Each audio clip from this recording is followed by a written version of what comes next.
Bonjour, si je vous disais que près de 7 Camerounais sur 10 voteront le RDPC demain, je suis sûr que beaucoup ne vont pas me croire.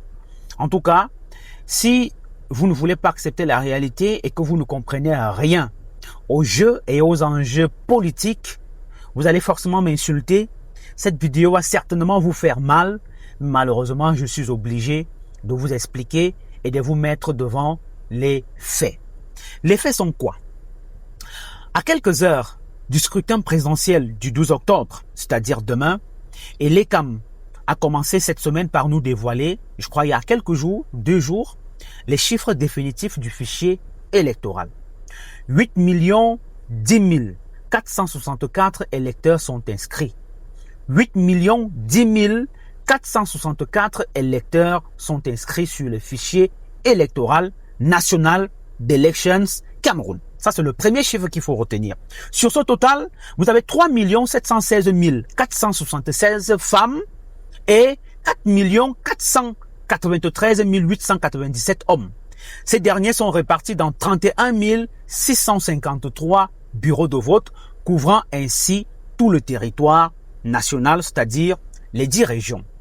La grosse surprise ici est que la région du centre est désormais la première avec le plus grand nombre d'inscrits, soit 1 471 272 électeurs. La deuxième région, c'est la région du littoral qui comptabilise 1 32 839 inscrits. Et la troisième, qui était la première à la dernière élection, c'est l'extrême nord, avec 1 242 151. Ces 3 régions concentrent à elles seules près de la moitié du corps électoral national, confirmant le rôle central qu'elles vont jouer dans la dynamique politique du pays. Par ailleurs, la jeunesse camerounaise n'est pas en reste. Elle s'est bien affirmée et même s'est imposée comme un acteur décisif dans cette élection présidentielle avec plus de 2,5 millions de jeunes électeurs, soit près du tiers des inscrits. Donc, la jeunesse camerounaise comptabilise 2,5 millions d'électeurs. Ça, c'est très important et ça démontre que la jeunesse est de plus en plus intéressée aux affaires politiques de notre pays. Alors, passons. Maintenant, intéressons-nous à la diaspora, qui est, pour moi, timide, malgré les gros bruits sur les réseaux sociaux, qui totalise 34 411 électeurs répartis dans 108 bureaux de vote à travers une trentaine de pays. Et le premier pays qui est en tête, c'est le Gabon, dont la diaspora ne fait pas les bruits. 6 267 inscrits, suivi de la France, 4 509 inscrits, la Guinée équatoriale, 2 446 inscrits et l'Allemagne, 907 inscrits constituent les principaux pôles de participation extérieure à cette élection présidentielle. Maintenant, écoutez-moi bien. Au-delà des chiffres de l'ECAM, et vous allez comprendre ce que j'ai dit à l'entame de cette vidéo, la réalité politique de terrain, c'est quoi? Selon les chiffres officiels que j'ai consultés, tout le monde d'ailleurs peut les consulter, le Rassemblement démocratique du peuple camerounais, le RDPC, selon ses propres données internes, aligne à cette élection présidentielle 5 506 543 votants certains. Je dis bien 5 506 543 votants qui sont certains, soit environ 67% du corps électoral national. Cela voudrait dire quoi en d'autres termes? Sans même aller aux élections, sans même aller aux urnes, Paul Biya comptabilise déjà 67%. Si on comparait les chiffres de l'ECAM et les chiffres du RDPC. Je vous explique encore parce que je sais que vous avez la tête dure. La stratégie du RDPC repose sur une organisation exemplaire. C'est quoi cette organisation?